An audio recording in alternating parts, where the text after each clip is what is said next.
পোলাও এভাবে রান্না করলে যেমনি ঝরঝরে হবে তেমনি দেখতে সুন্দর হবে, আবার খেতেও হবে অসম্ভব মজাদার।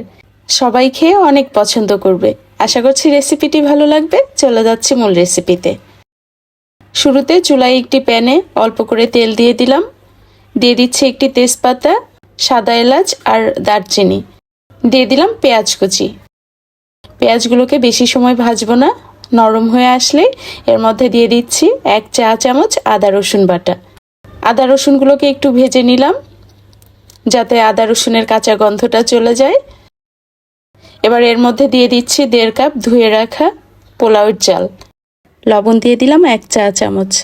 পোলার চালগুলোকে আমি আধা ঘন্টার জন্য পানিতে ভিজিয়ে রেখেছিলাম, এরপরে উঠিয়ে ভালো মতো পানি ঝরিয়ে নিয়েছি।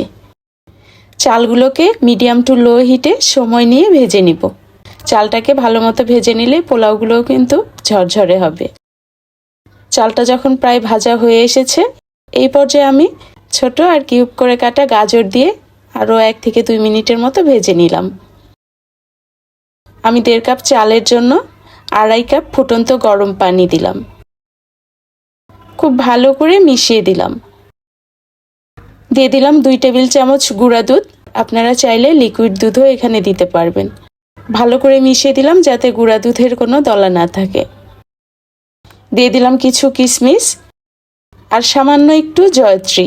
চুলার আঁচটা মিডিয়ামে রেখে অপেক্ষা করব পানিটা কমে আসা পর্যন্ত। পানিটা প্রায় চালের সমান হয়ে গেছে। এই পর্যায়ে দিয়ে দিচ্ছি 1 টেবিল চামচ ঘি।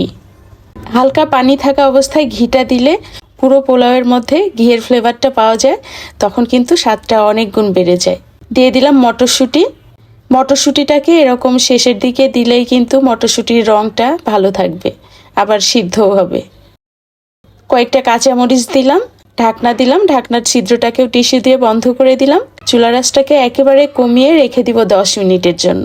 10 মিনিট পরে একটু মিশিয়ে দিচ্ছি। পোলাওটা প্রায় হয়ে গেছে। মিশিয়ে দিয়ে ঢাকনা দিয়ে দিলাম। 5 মিনিট পরে পোলাওটাকে নামিয়ে সার্ভ করে দিয়েছি। দেখতে পাচ্ছেন কতটা ঝরঝরে হয়েছে। এই পোলাওটা যেরকম ঝরঝরে হয়, দেখতে সুন্দর হয়, আবার খেতেও হয় অসম্ভব মজাদার। পোলাওয়ে একটু ঘি দেওয়ার চেষ্টা করবেন, এতে করে পোলাওয়ের স্বাদ অনেক গুণ বেড়ে যায়।